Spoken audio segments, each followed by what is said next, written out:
അജ്വ. അവസാന ഭാഗം. സാലി ആ ഡോർ വലിച്ചു തുറന്നു. അപ്പോൾ അവിടെ താഴേക്ക് ഇറങ്ങാനുള്ള സ്റ്റെപ്പ് കണ്ടു.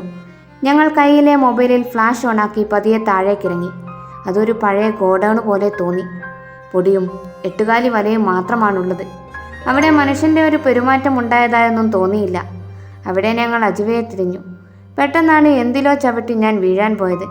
ലൈറ്റ് അടിച്ചു നോക്കുമ്പോൾ അതൊരു ചെരുപ്പാണ്.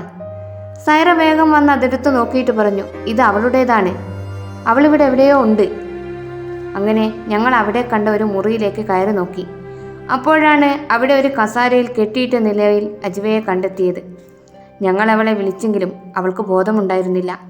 ഞങ്ങൾ അവളെ വേഗം കെട്ടുകളഴിച്ച് ഹോസ്പിറ്റലിലേക്ക് പുറപ്പെട്ടു. ഹോസ്പിറ്റലിലെത്തി ബോധം വരാനുള്ള ഇഞ്ചക്ഷനും കൊടുത്ത് ഗ്ലൂക്കോസും കയറ്റി അവർ അവളെ അവിടെ കിടത്തി. 1 മണിക്കൂറിന് ശേഷം ഒരു സിസ്റ്റർ വന്നു പറഞ്ഞു, പേഷ്യൻറ്റിന് ബോധം വന്നിട്ടുണ്ട്, വന്നു കണ്ടോളൂ. അങ്ങനെ ഞങ്ങൾ എല്ലാവരും ആ റൂമിലേക്ക് കയറി. സൈറയെ കണ്ട പാടെ അവർ 2 പേരും കെട്ടിപ്പിടിച്ചു. ആയിഷയും അവരുടെ സന്തോഷത്തിൽ പങ്കുചേർന്നു. പെട്ടെന്നാണ് അവളുടെ കണ്ണുകൾ എൻ്റെ മേലുടക്കിയത്. അവൾ ഞെട്ടിയതുപോലെ തന്നെ എന്നെ നോക്കി നിന്നു. പക്ഷേ എനിക്ക് വലിയ അത്ഭുതമൊന്നും തോന്നിയില്ല. കാരണം ഞാൻ 2 കാലിൽ നിൽക്കുന്നത് കണ്ടാൽ അവൾ അങ്ങനെ നോക്കിയിട്ടില്ലെങ്കിലല്ലേ അത്ഭുതമുള്ളൂ. പക്ഷെ അവൾ എന്നെ ഇനിയും തിരിച്ചറിയില്ലല്ലോ എന്ന് ചിന്തിച്ചപ്പോൾ മനസ്സ് വല്ലാതെ വേദനിച്ചു. എന്തോ അവിടെ നിൽക്കാൻ എനിക്ക് താല്പര്യമില്ലാത്തോണ്ട് ഞാൻ പുറത്തിറങ്ങാൻ തീരുമാനിച്ചു. തിരിഞ്ഞു നിന്നപ്പോൾ അവളുടെ ശബ്ദം എന്നെ തേടിയെത്തി. ഇക്ക, നിങ്ങൾ എങ്ങോട്ടാ പോകുന്നത്? വാ, ഞാൻ നിങ്ങളെ ഒന്ന് ശരിക്ക് കാണട്ടെ. അപ്പോഴേക്കും അവരെല്ലാം അവളുടെ അടുത്തു നിന്ന് മാറിയിരുന്നു.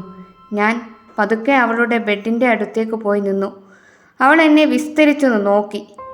എന്നിട്ട് എൻ്റെ കണ്ണിൽ തന്നെ നോക്കി നിന്നു. എന്തോ എനിക്കാ നോട്ടം താങ്ങാനാവാതെ ഞാൻ എൻ്റെ കണ്ണുകളെ പിൻവലിച്ചു.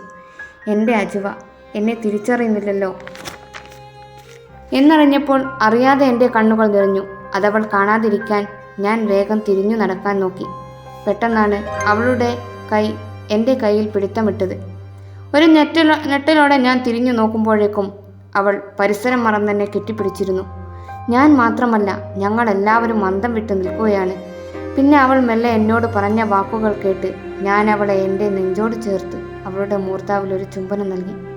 നിങ്ങൾക്കറിയണ്ടേ അവൾ എന്താ പറഞ്ഞതെന്ന്? എന്താ ഇക്ക, ഈ അജ്വയെ നിങ്ങളും മറന്നുപോയോ?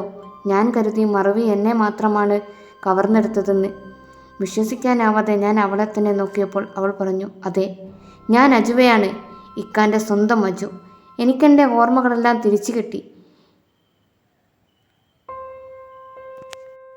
ഇതിലും വലിയ സന്തോഷം എനിക്ക് വേണോ?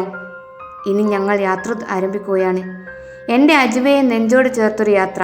എല്ലാവരുടെയും പ്രാർത്ഥന വേണം. അപ്പോൾ ബൈ ബൈ. അജ്വ എന്ന കഥ ഇവിടെ അവസാനിച്ചു. ഇനി പുതിയൊരു കഥയുമായി ഞാൻ വരുന്നതായിരിക്കും. അപ്പോൾ എൻ്റെ കഥ ഇഷ്ടപ്പെട്ട എല്ലാവരും ചാനലൊന്ന് സബ്സ്ക്രൈബ് ചെയ്യാനും അതുപോലെ ലൈക്ക് ചെയ്യാനും ഷെയർ ചെയ്യാനും കമൻറ്റ് ചെയ്യാനും മറക്കരുത്. Okay, by.